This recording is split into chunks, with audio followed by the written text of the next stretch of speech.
La Bhagavad Gita, c'est comme la Bible des hindous, si on peut dire. Puisque l'hindouisme, c'est un mot qui a été inventé par les Anglais quand ils ont colonisé l'Inde. Tout ce qu'ils ne comprenaient pas, toutes les croyances, ils ont mis dans un même sac, et ils ont appelé ça l'hindouisme. Voilà. Donc avant de parler, on a l'habitude, la tradition, de chanter un mantra pour invoquer la présence du Seigneur et sa miséricorde. Donc c'est un petit mantra. Om Namo Bhagavate Vasudevaya. Om, c'est l'invocation divine. Lorsqu'on invoque une personne et qu'elle se manifeste, elle vient par l'amour et non par la force. On ne peut pas forcer le Seigneur à venir par la force. Et toi, viens ici. C'est pas la bonne façon. Mais par la dévotion, bhakti, l'amour. Et l'amour, c'est le lien qui nous unit au suprême, mais également c'est le lien qui devrait tous nous unir. Une fois que c'est tombé, ça ne va pas plus loin. Donc, sans amour, notre vie, elle manque d'harmonie. Elle manque de sensibilité. Sans amour, on a peur. Et sans amour, on développe des mauvaises qualités. Donc l'amour, ça devrait être le fondement de notre vie. Parce que quand on n'a pas d'amour, on n'a pas envie de vivre. Or, on peut invoquer le suprême par l'amour.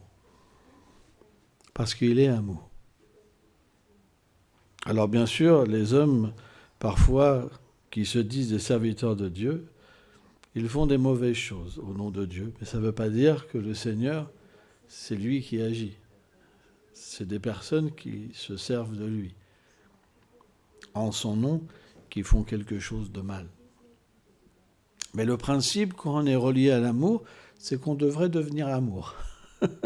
C'est un principe. C'est comme se relier avec de l'électricité. Si vous touchez une prise, vous sentez l'électricité.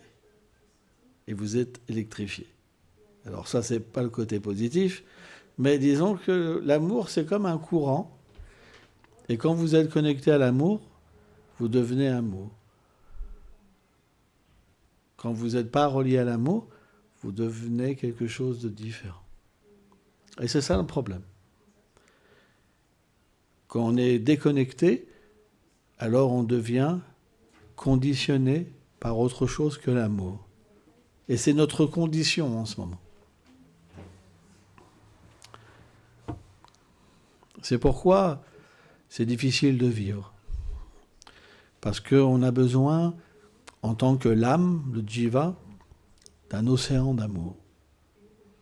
Et ce que les êtres peuvent nous donner dans ce monde, c'est pas suffisant. C'est pour ça qu'on a une forme de frustration. Et c'est pour ça que c'est difficile d'aimer. Moi, je sais, par exemple, j'ai eu des moments dans ma vie où c'était tellement difficile. Et ma mère, quand elle m'aimait, ça m'étouffait. Ah, je ne supportais plus. C'était tellement difficile. Pourquoi ? Parce que cet amour, il ne me libérait pas. Il n'était pas cet amour que je cherchais. Et au lieu de me satisfaire, ça me frustrait. Et c'est terrible. Parce qu'une mère, elle veut aimer son enfant. Elle veut se donner complètement à lui. Et l'enfant, parfois, il reçoit mal cet amour. Et moi, je m'en rappelle, c'était vraiment difficile. J'étais vraiment opposé, quoi. Et c'est pour ça que je pense que je suis devenu un voyou aussi. Parce que je ne trouvais pas cette satisfaction dans mon foyer. bien qu'on m'aimait, alors mes parents étaient pauvres, hein, je vivais dans une cité, mais bien qu'on m'aimait, qu'on essayait de me donner quelque chose de bien, mais ce n'était pas suffisant. J'étais enfermé dans des murs, dans une situation où j'étais malheureux, où il n'y avait pas d'avenir. Donc, qu'est-ce que cet amour pouvait me donner? M'emprisonner plus? Et je ne pouvais pas le comprendre. J'étais jeune. Et à cause de ça, j'ai frappé sur l'environnement.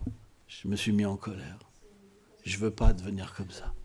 Et plus il me donnait d'amour, plus ça me frustrait. Et le résultat, c'est que les parents souffrent. Mais c'est inimaginable. Parce que c'est difficile à comprendre. Quand on a un enfant, on peut comprendre ce principe. Mais l'enfant, lui, il ne peut pas le comprendre parce qu'il n'a pas la même position. C'est souvent quand il devient parent qu'il comprend cette position-là. Mais ça peut être compris d'une manière matérielle, mais pas spirituelle. Donc on peut avoir un certain regret d'avoir agi de cette manière-là, mais ça ne nous délivre pas de cette frustration. Parce que la frustration vient qu'on est fait pour un amour particulier, qui touche l'âme, et pas le conditionnement, pas l'oubli de notre réalité. Lorsqu'on est aimé dans ce monde, ça nourrit l'oubli, la conception corporelle de l'existence. Alors que lorsqu'on se relie à l'amour avec le suprême, ça nourrit l'âme. Et ça nous libère du conditionnement et ça nous donne de comprendre pourquoi nous sommes frustrés. Et alors, à ce moment-là, on accepte un autre comportement, une autre relation avec l'environnement. Comme le réceptacle de la miséricorde du suprême. Et à ce moment-là, on établit une relation d'amour spirituel à travers l'environnement. Ça, c'est pas possible. C'est pour ça qu'on a besoin de spiritualité. Et cette spiritualité, elle doit s'exprimer selon notre nature. Il y a différentes voies. On ne devrait jamais être opposé au chemin des autres, mais l'apprécier.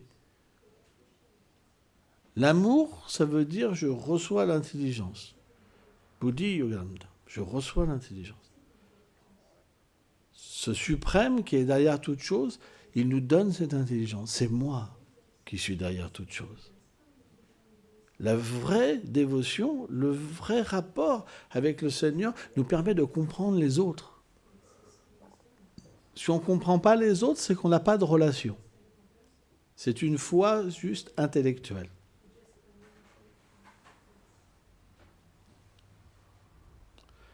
Je prends quelque chose pour moi.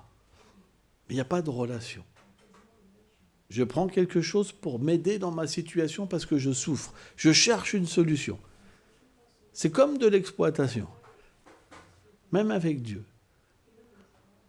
On appelle ça l'action intéressée. Mais quand il y a la véritable dévotion, l'amour, de la même manière que je me donne, de la même manière cette vérité se donne à moi. Il y a un lien. C'est ça que les saints ressentent. Peu importe la voie. Ils ressentent quelque chose de tangible. La foi, c'est une expérience. Donc, quand on dit Om, quand on invoque, s'il y a la dévotion, il y a l'expérience. Et cette expérience, c'est quoi? On va se retrouver en face d'une force, d'un amour qui va nous dépasser. Il y a naturellement une forme de respect qu'on ne pouvait même pas comprendre. C'est une disposition intérieure qui vient pour accueillir cette expérience inconcevable. Et là, il y a Namo. Et Namo, cette disposition fait que Bhagavat, le Seigneur suprême, se révèle à travers ses qualités. Vasudeva, l'ami de tous les êtres. C'est pourquoi on doit avoir dans notre vie la prière. Si on n'a pas envie d'en parler, c'est pas grave, on se met dans un petit coin, on ferme la porte, personne ne voit. C'est gratuit, c'est privé, on n'a pas besoin d'en parler. Mais si on prie, on va sentir un bénéfice. Quand on va mal, on a besoin de prier. C'est la nature de l'âme. Il faut vraiment être recouvert par l'ignorance. Mais tous les êtres, dans des mauvais moments, ils prient. Et même ceux, il y a des histoires incroyables de ceux qui combattaient la foi, vraiment pour prouver que la foi n'existait pas. Et bien dans un moment extrême, ils se sont mis à prier. Parce qu'il y a un moment dans la vie où on n'a pas le choix. C'est trop. Quand tout va bien, ou quand ça va mal, mais on peut encore avoir la force de se dire « je tiens les rênes ». C'est ça, je tiens les rênes. I am God. C'est moi qui contrôle. Mais là, quand ça dépasse notre pouvoir de tolérance, là on prie.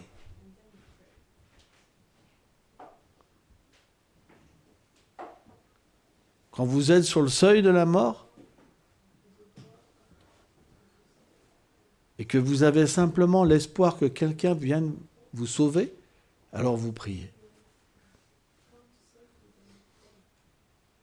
Il y a eu tellement d'histoires incroyables pendant la Seconde Guerre mondiale, par exemple, de pilotes qui étaient abattus et qui priaient que si leur vie était sauvée, alors ils donneraient leur vie à Dieu.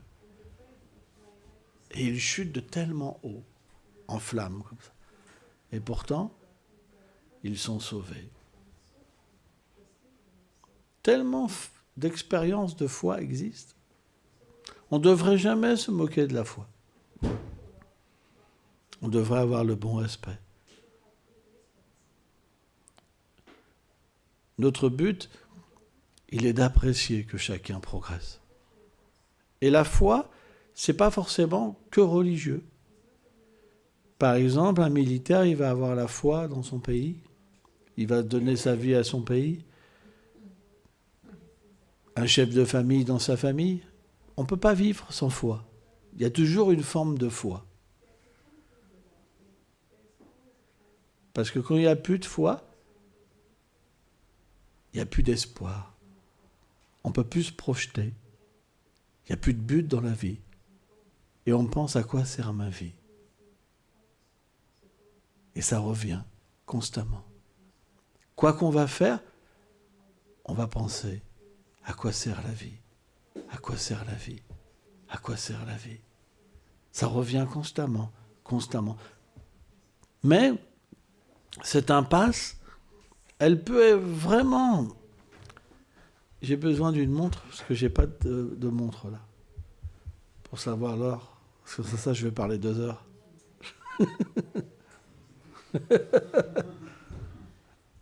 Ok, il faudrait remettre un petit réveil. Parce que je n'ai pas de réveil dans la tête encore. C'est petit, mais ça va. Donc, il y a véritablement un remède pour sortir de cette impasse de la vie. Et c'est pas facile. On aura tous des moments très difficiles. On ne peut pas éviter. Et parfois, c'est tellement dur. On peut se retrouver à errer dans les courants du mental. C'est tellement difficile. Les décisions à prendre. Tellement dur. Pourquoi la vie est si dure? C'est parce qu'on veut vivre par nous-mêmes. On rejette notre réalité. Et notre réalité, elle est facile. Parce que dans le monde de l'amour, tout est facile. Mais lorsqu'on se coupe de ce monde et qu'on veut créer notre propre monde avec nos amis, avec nos ennemis, avec ceci, ça devient difficile. C'est comme aller à contre-courant. Et parfois, on rencontre un mur. Qu'est-ce que c'est un mur? C'est un obstacle qu'on ne peut pas dépasser. Et on en a peur. C'est très dur. Dans la vie spirituelle, il y a aussi ces formes d'obstacles. C'est comme des petits monstres à l'intérieur. On veut devenir amour. Moi, je sais, quand j'ai commencé la vie spirituelle, moi, je voulais être une belle personne. Mais à l'intérieur, c'était pas facile. Parce que les choses du passé venaient me rechercher. Et je pleurais. Parce que je ne pouvais pas accepter toutes ces choses tellement basses qui étaient à l'intérieur de moi. C'était dur. Quand on veut devenir amour, aimer les gens, quand on veut aider les gens, mais qu'on n'a pas le moyen de le faire, et qu'à l'intérieur, il y a tellement de choses mauvaises. Et ça me faisait tellement de mal, parce que bien que je voulais être une bonne personne, ça m'arrivait d'être violent. Ça m'arrivait d'être grossier. Et quand ces comportements m'emportaient, alors c'était difficile à vivre. C'est pourquoi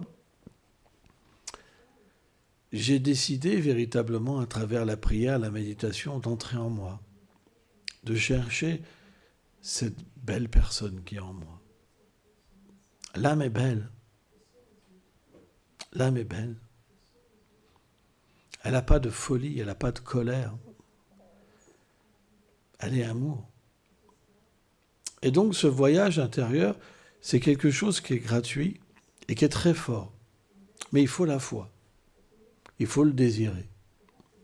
Par exemple, quand vous voulez être un boxeur, vous devez vous entraîner. Vous devez suivre une discipline, mais à fond. Si vous voulez devenir un bon boxeur, c'est à fond. Ou un bon militaire, ou ce que vous voulez. Mais il faut y aller à fond. Sans ça, les résultats ne viennent pas. Si vous voulez être un guitariste, il faut travailler. Sans travail, il n'y a pas de résultat. Il faut une fixité. Et bien la méditation, c'est la même chose. Si vous voulez comprendre qui vous êtes, il faut le désirer. Fortement.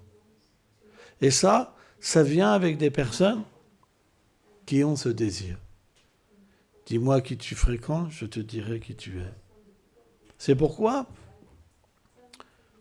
dans sa forme belle et harmonieuse, la spiritualité, ça veut dire qu'on se regroupe ensemble pour s'aider. Et ça, on doit avoir ce respect. C'est très important.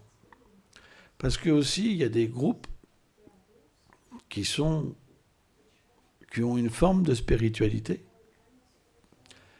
mais dont la spiritualité a été déviée. Partout, on peut trouver le malheur. Vous pouvez frapper à une porte pour être sauvé et vous rencontrez un plus grand malheur qu'avant. C'est pourquoi la meilleure forme de spiritualité, elle est gratuite. Et elle ne nécessite pas l'intervention des autres. Elle est en nous-mêmes. Et juste en chantant les noms de Dieu, qui ne sont pas différents de lui-même, alors on peut avoir l'expérience de l'amour, l'expérience de Dieu. Et sur cette base, dis-moi qui tu fréquentes, je te dirai qui tu es. Lorsqu'on s'associe avec Dieu, alors on développe des qualités qui sont merveilleuses. Et ça nous profite à nous. Et ça profite aux autres. Et c'est bon. Une fois que cet équilibre vient, que cette pureté vient, alors on peut voir. On peut voir qui est bon. On peut voir qui est dans la duplicité, qui se fait passer pour un spiritualiste, mais en réalité, qui est simplement intéressé à la position. Donc, on peut avoir cette forme de discrimination et toujours profiter d'une bonne association.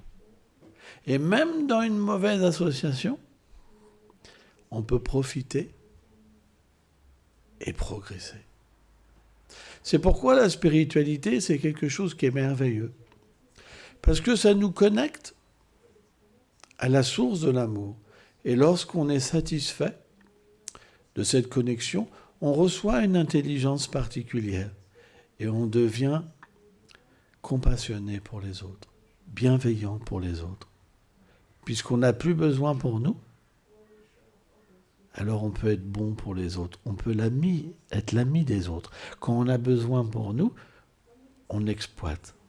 Tu me donnes quelque chose, c'est bien. Tu me donnes plus rien, dehors. Mais lorsqu'on est satisfait en nous-mêmes, on devient l'ami. Parce qu'on existe pour le suprême et pour les autres. Et c'est ça, la vraie spiritualité. C'est de devenir un instrument d'amour. Et plus on devient un instrument, plus cette connexion est forte. Il n'y a pas de fin, puisque le suprême est infini. C'est pourquoi la différence entre la vie spirituelle et la vie matérielle, c'est que la vie matérielle, elle nous amène toujours à une rupture. Comme un enfant qui joue avec un jeu, là c'était Noël, c'est super. 2 jours après, on passe à autre chose. 3 jours après, on passe à autre chose. Puis on revient à un autre, un truc. On tourne en rond avec plein de choses. C'est très visible chez les enfants, ça va très vite. Chez les humains, c'est la même chose, sauf que ça prend un peu plus de temps. Mais on arrive toujours à une fin. On s'engage dans quelque chose et à la fin, on en a marre. Mais dans la vie spirituelle, c'est différent. Dès qu'on s'engage dans une vie spirituelle qui est authentique, hein, et qu'on a une démarche authentique, on ne peut pas s'arrêter. On apprend toujours. On est toujours mieux. Et surtout, on reçoit de l'aide. On n'est jamais seul. C'est le symptôme d'un spiritualiste. Il ne se sent jamais seul. Jamais. Parce que par ce lien d'amour, il reçoit toujours de l'aide. Et ça, c'est important. C'est trop difficile de porter le monde entier. Il y avait, quand j'étais gamin, il y avait cette marque de cahier où on voit Atlas qui porte la Terre sur lui. Ah, c'est dur. Hein, ouais. Les problèmes, c'est dur à porter. Souvent, on porte un poids, on le met sur l'autre épaule pour se soulager, mais on est toujours avec le poids.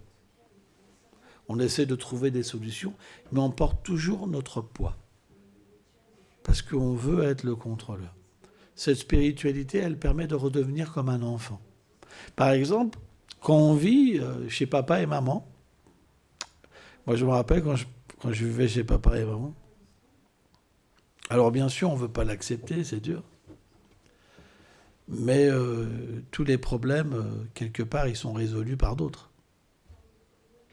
On n'a pas cette anxiété de tout porter sur nous. Même si on veut jouer au petit coucou, là, dès que ça va pas, écoute maman, là ça va pas, je suis là. Il y a toujours quelqu'un qui est là. Mais quand on sort de la maison, qu'on commence à s'assumer tout seul, c'est plus pareil. Mais dans la vie spirituelle, ce qui est merveilleux, c'est qu'on retrouve cette sensibilité d'un enfant. On parlait de ça pour le jour de Noël,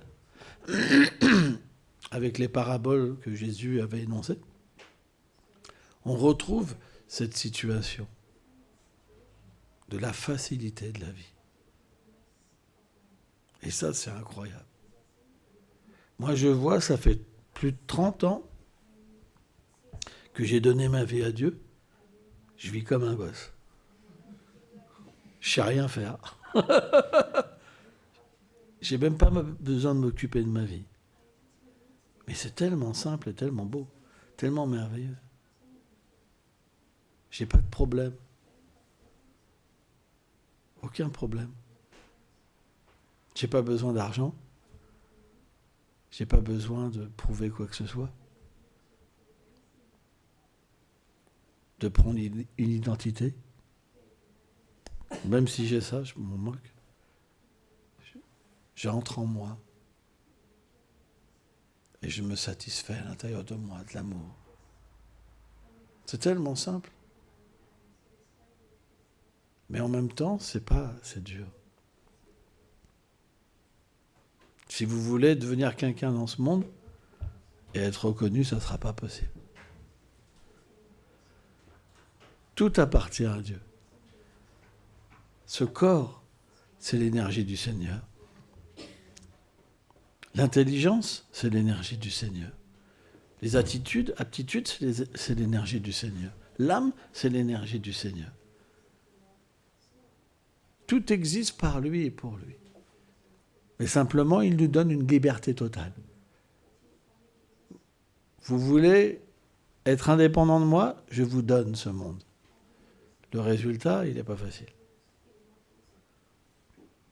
Mais si on met ce suprême dans notre vie, Krishna, l'harmonie vient. On comprend pourquoi les gens souffrent. On comprend notre réalité. Et cette intelligence nous fait progresser. Et c'est important. Et ce n'est pas incompatible avec le fait de travailler.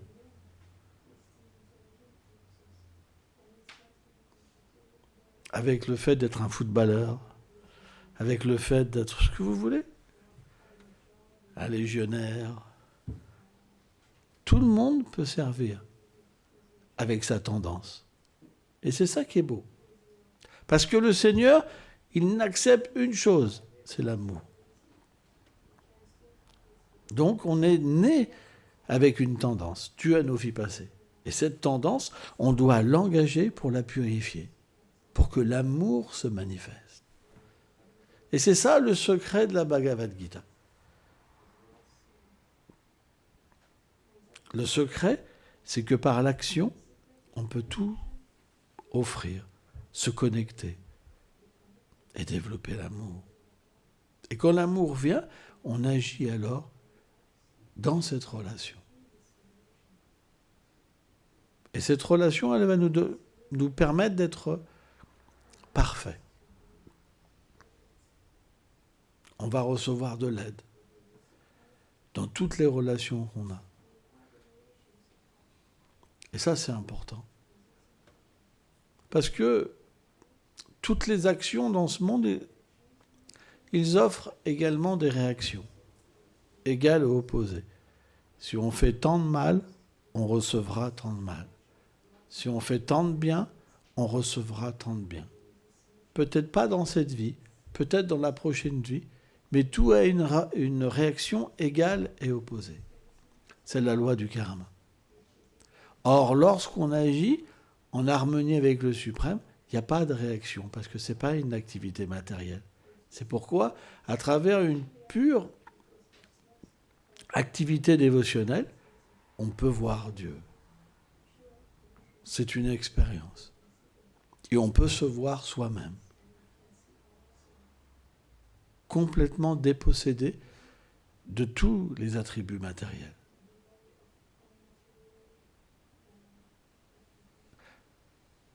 Ce savoir, il doit exister. Si Dieu est une réalité, ce savoir, il doit exister.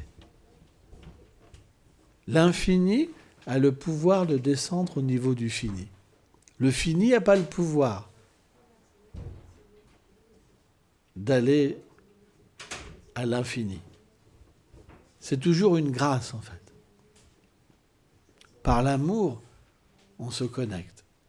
Mais c'est lui qui doit faire les arrangements pour qu'on puisse progresser. C'est quelque chose d'important. Voilà, je voulais dire une petite phrase. On n'a même pas chanté le mantra. On va le chanter quand même, d'accord ? On met les mains comme ça et vous répétez après moi. Om Namo Bhagavate Vasudevaya. Om Namo Bhagavate Vasudevaya.